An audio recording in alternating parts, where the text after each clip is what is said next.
Hey guys, welcome to back my YouTube channel. मैं शिवम और आप देख रहे हैं मेरा चैनल हिस्टोरिकल। फाइनली आज हम लोग पढ़ने वाले हैं कक्षा 9 का बायोलॉजी, जो कि विज्ञान विषय के अंतर्गत आता है। चलिए वीडियो को स्टार्ट करने से पहले आप मेरे चैनल को लाइक एंड सब्सक्राइब जरूर कर ले, ताकि हमारे द्वारा डाले गए हर नोटिफिकेशन सबसे पहले आप तक पहुँच सके। चलिए ध्यान देते हैं। देखिए, पिछले सेशन में हम लोगों ने कोशिका के बारे में पढ़े थे, सजीव और निर्जीव क्या होता है। तो चलिए आज हमें पढ़ना है। देखिए ध्यान दीजिएगा, हम लोगों ने पिछले क्लास में जो बात किया था वो आप लोगों को याद होगा, समझ में जरूर आया होगा। उससे थोड़ा आगे चलते हैं। देखिए, जो कोशिका होता है, ध्यान दीजिएगा, जो कोशिका होता है, मैंने बताया था कि कोशिका का जो अंग्रेजी शब्द है वह एक लैटिन भाषा का शब्द है, जिसका अर्थ होता है एक छोटा सा कमरा। ध्यान दीजिएगा। अब थोड़ा उससे और डीप चलते हैं। देखिए, कोशिका का अंग्रेजी शब्द सेल, जो कोशिका का अंग्रेजी शब्द सेल है वह सेलुला से लिया गया है। किससे लिया गया है? सेलुला से, जिसका अर्थ होता है एक छोटा सा कमरा। अब देखिए, इसका अर्थ होता है एक छोटा सा कमरा, और जो सेलुला शब्द है और जो सेल शब्द है वह एक लैटिन भाषा का शब्द है। कहाँ का शब्द है? लैटिन भाषा का शब्द है। देखिए, हमने आप लोगों को हमने बताया था आप लोगों को कि देखिए, जो कोशिका है हमारे शरीर का क्रियात्मक एवं संरचनात्मक इकाई है। अब क्रियात्मक एवं संरचनात्मक इकाई क्यों है, उसके बारे में हम लोगों ने चर्चा करेंगे अभी जस्ट। देखिए ध्यान दीजिएगा थोड़ा। ये कहने का मतलब कि देखिए, कोशिका हमारे शरीर को संरचना प्रदान करती है, इसलिए यह हमारे शरीर का संरचनात्मक इकाई है। देखिए, यहाँ संरचना के ब्रैकेट में आकार भी कर दीजिए। कोशिका हमारे शरीर को संरचना या आकार प्रदान करती है। कोशिका हमारे शरीर को संरचना एवं आकार प्रदान करती है, इसलिए यह हमारे शरीर का संरचनात्मक इकाई है।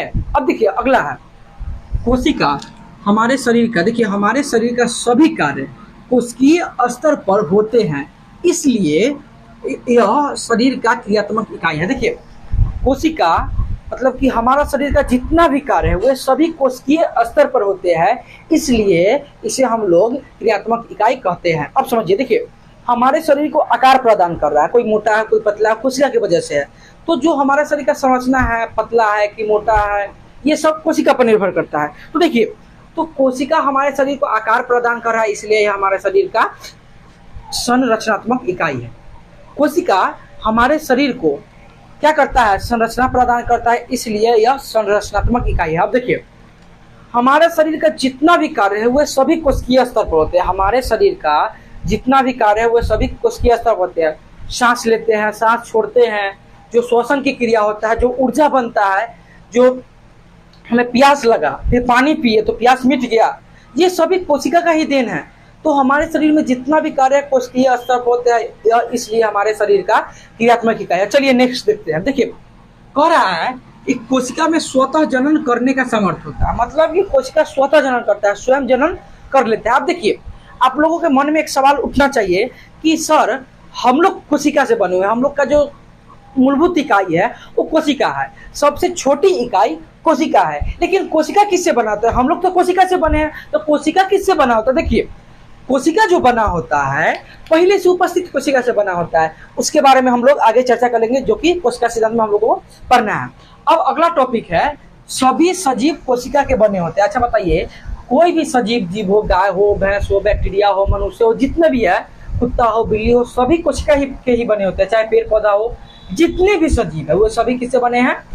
कोशिका से बने हैं। अब देखिए, कोशिका अलग अलग पदार्थों का वह छोटा से छोटा संगठित रूप है, जिसमें वह सभी क्रियाएं होती है, जिसे हम सामूहिक रूप से जीवन कहते हैं। आप लोग इसका एक स्क्रीनशॉट मार लीजिएगा, ठीक।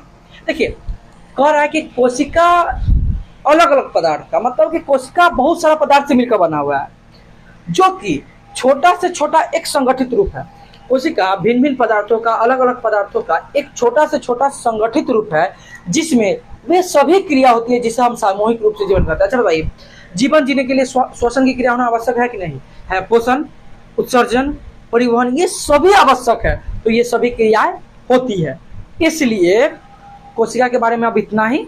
बहुत आई होप कि आप लोगों को समझ में आ गया। देखिए, कोशिका हमारे शरीर को संरचना प्रदान करती है, इसलिए संरचनात्मक इकाई है कोशिका।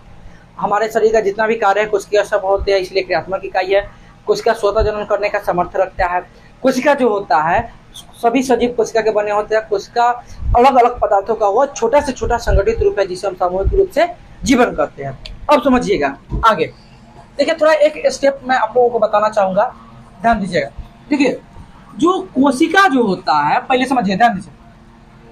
हमारे शरीर का सबसे छोटा इकाई क्या है? कोशिका है। क्या है? कोशिका है। ध्यान दीजिए। सबसे पहले देखिए कोशिका, हमारे शरीर का सबसे छोटा इकाई कोशिका। अब देखिए जब बहुत सारा कोशिका मिलेगा तो उत्तक बनाएगा। क्या बनाएगा? उत्तक। उत्तक। फिर बहुत सारा उत्तक मिलके अंग बनाएगा। फिर बहुत सारा अंग मिलके अंग तंत्र बनाएगा। अंग तंत्र। फिर देखिए फिर बहुत सारा अंग तंत्र मिलके शरीर बनाता है। शरीर। देखिए ध्यान दीजिएगा। कोशिका, देखिए बहुत सारा कोशिका मिला तो उत्तक बना दिया। बहुत सारा कोशिका मिलकर उत्तक बना दिया। और जब कोशिका सबसे छोटा इकाई हो गया, जब बहुत सारा कोशिका, जैसे देखिए ये जो ऊपर वाला जो हमारा चमड़ा है ना वो उत्तक हुआ, वो उत्तक होता है। बहुत सारा कोशिका मिलकर बना हुआ था इसलिए क्या है? उत्तक है। तो बहुत सारा कोशिका मिलकर क्या बनाया? उत्तक बनाया। अब बहुत सारा उत्तक मिलकर अंग बनाता है। जैसे कि सबसे छोटा इकाई क्या हो गया? समझिएगा, बिल्कुल एक घर की तरह होता है। ध्यान दीजिए। ईंट। ईंट। दीवार। इसके बाद रूम। ईंट हो गया, बहुत सारा ईंट मिला तो दीवार बन गया। फिर बहुत सारा दीवार मिलकर क्या बन गया? एक चारों ओर से दीवार घेर दिए तो रूम बन गया। और जब बहुत सारा रूम मिलेगा तो क्या बन जाएगा? बहुत सारा रूम मिलके एक घर बन जाएगा। देखिए ठीक उसी प्रकार का ये संरचना होता है। सॉरी एक मिनट, मकड़ी आ गया है, वो मकड़ी से डर लगता है। देखिएगा पीछे है, एक मिनट रुक जाइए, उसको भगाने का जुगाड़ करते हैं। और कैसे उसको हमको भगाना होगा? हमको तो भाई मकड़ी से बहुत डर लगता है, उसको कैसे भागा है? हमको डर लगता है। छोड़िए, है तो है, बिल्कुल स्ट्रगल करेंगे लाइफ में हम। देखिए ध्यान दीजिए। कहने का मतलब कि जो कोशिका है, बहुत सारा कोशिका मिला तो उत्तक बना दिया। अब बहुत सारा उत्तक मिला तो अंग बना दिया। अब देखिए अंग क्या होता है? अच्छा आप लोग एक चीज बताइए कि ध्यान दीजिएगा, आप लोग ध्यान से सुनिए। ये उत्तक हो गया, बहुत सारा कोशिका मिलकर उत्तक बन गया। और जब बहुत सारा उत्तक मिलेगा तो अंग बनाया। जो आंख है वो अंग है, ये जो हाथ है वो भी अंग है, मुंह जो है वो भी अंग है, जो जीभ है वो भी अंग है, ठीक है ना। लेकिन अब अंग तंत्र क्या होता है? आप लोग पाचन तंत्र का नाम सुने हैं? श्वसन तंत्र का नाम सुने हैं? अच्छा बताइए, जो पाचन तंत्र में खाली आमाशय आता है? नहीं, छोटी आंत आता है, बड़ी आंत आता है, फिर मुंह आता है, लैरिक्स आता है, बहुत सारा चीज। फिर क्या होता है? ये जो नली होता है, आहार नाल जो होता है वो आता है। तो बहुत सारा अंग मिलके क्या किया? मतलब पाचन तंत्र का निर्माण किया। फिर उसके बाद परिवहन तंत्र, बहुत सारा नस मिलकर के परिवहन तंत्र का निर्माण किया। तो वही होता है। अब बहुत सारा जब अंग तंत्र मिला तो शरीर बन गया।